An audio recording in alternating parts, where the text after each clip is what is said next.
Hi, this is David Humphreys again with the third video in the first module of my course, my foundation course for property investors. And what we're going to look at today, or in this video, is recruiting your national and local power team. And this work needs to be done before you start buying property, because some of these people will be involved in your pre-planning work, which I covered in the last video, the business plan and aims and objectives and goals, and others will be involved in the actual buying process. Now, everybody on the left-hand column, from accountants down to domestic appliances, can be based anywhere in the UK. But everybody in the right-hand column, from sourcing agents down to 24-hour maintenance, have to have knowledge of and really be based in your investment location. Now, all the left-hand column can sit in your investment location, but the right-hand column cannot be based nationally. They have to be located in your investment location.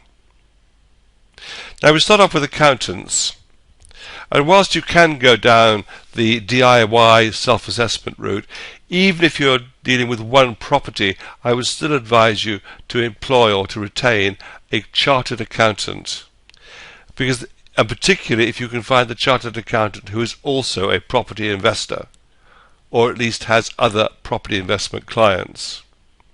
Because they can be of assistance in checking your business plan, and they can also be of assistance if you do come under any questioning from HMRC. So I would advise having a chartered accountant in your team. The next person on the list are the solicitors, and these are necessary and need to be hired prior to buying a property.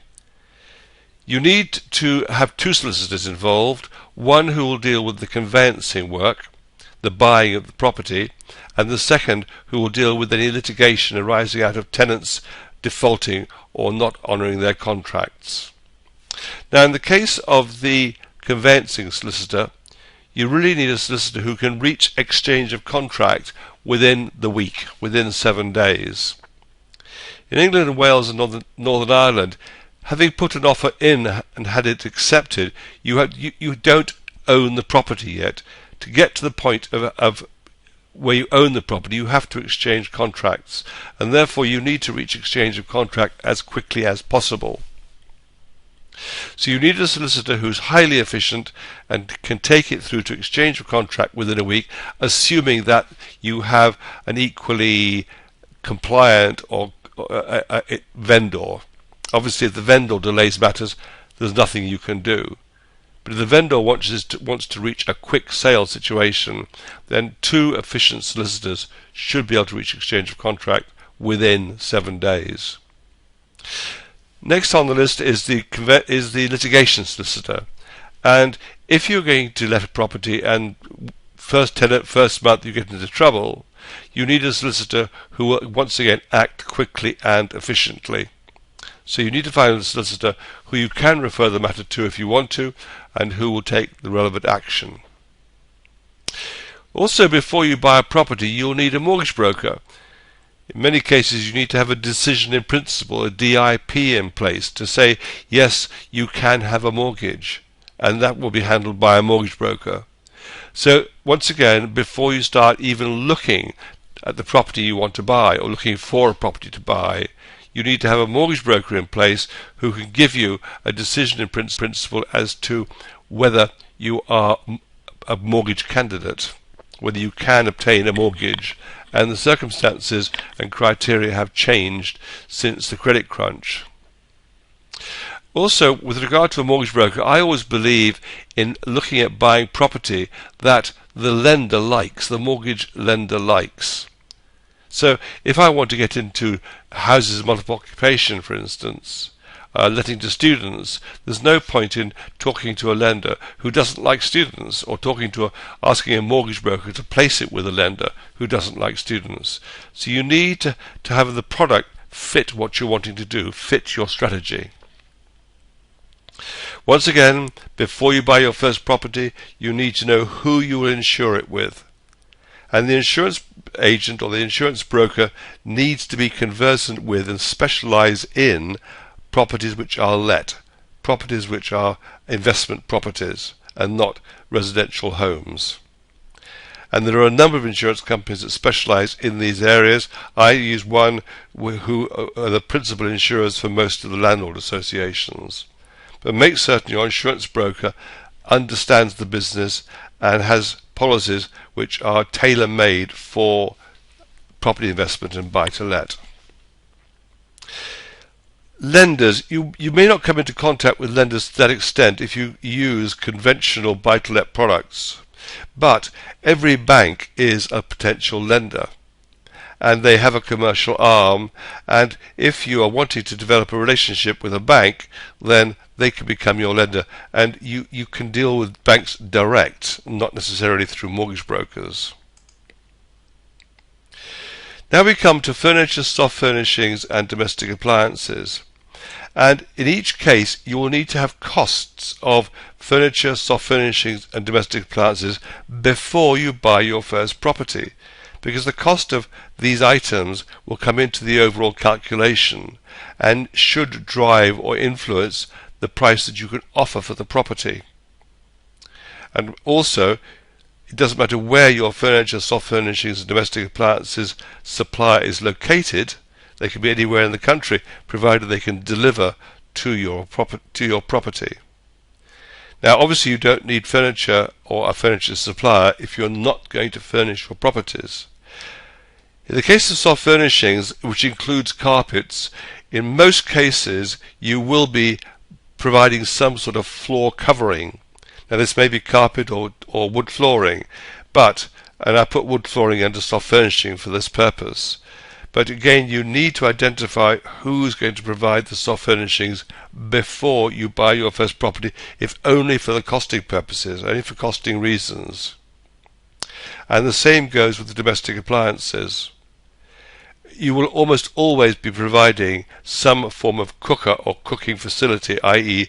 a cooker or a hob linked to an oven.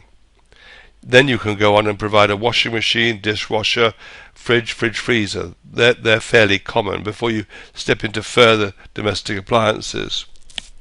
Once again, it comes back to cost, and how much is it going to cost you to provide these appliances, because they need to be taken into account in your initial budgeting, which we'll come to later in this course.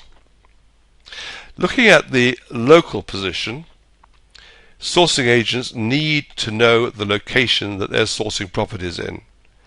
Really successful investors know their investment locations inside out, upside down and backwards. They can tell you what the value of property is, not only in any street, but at the end of each street, because values can change from one end to the other. So your sourcing agent is very definitely a local person, or certainly has a great deal of local knowledge, but almost certainly will be locally based. The same applies to estate agents. They will have local offices, and you need to develop a relationship with these people, and you need to find the estate agents that are selling the type of property that you want to buy. Some years ago I was buying properties in the Clapham Battersea area, and in those days I had a very good relationship with an agency called Bairstow Eaves, because they specialised in buying, or rather in selling, ex-local authority properties, which was what I was interested in buying. I didn't have a relationship with Foxtons, which is a well-known firm of estate agents, because at that time, they've changed now, but at that time they weren't interested in selling ex-local authority property. So you need to pick the estate agent that handles the type of property that you want to buy, and then go talk to them and try and make certain that whenever anything comes in that you might be interested in, you get a phone call. It doesn't go to somebody else. So you need to develop this relationship. Then we come down to auctioneers, and auctioneers can sit in both columns actually, because there are national auctioneers and local ones. I'm talking about the local ones principally, and most of the national auctioneers are fed by local auctioneers.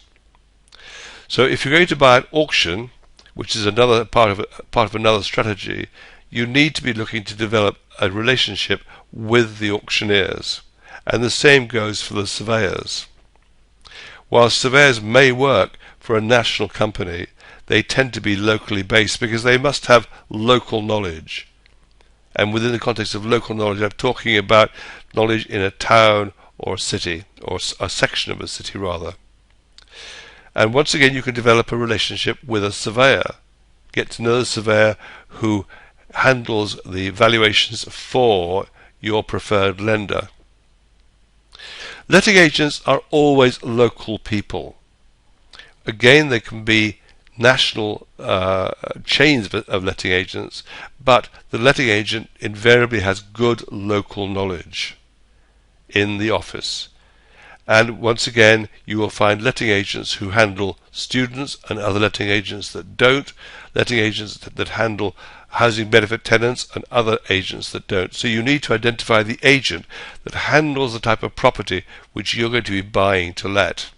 And again, we'll come to that later in the course. Also, inventory clerks are generally locally based. So you need to develop a relationship with an inventory clerk, because the inventory clerk will help you through any court action that may arise as the result of damage to your property if the tenant doesn't make good or doesn't settle the bill. And they will need to have some knowledge of how the local courts view tenant damage. General builders always need to be local. Always need to be local. You don't want a builder who's driving 50 miles to fix your property. The costs will go up. So always hire general builders, and these people need to be sorted out and effectively recruited before you buy your first property. Cleaners and gardeners, again, always local. Always local.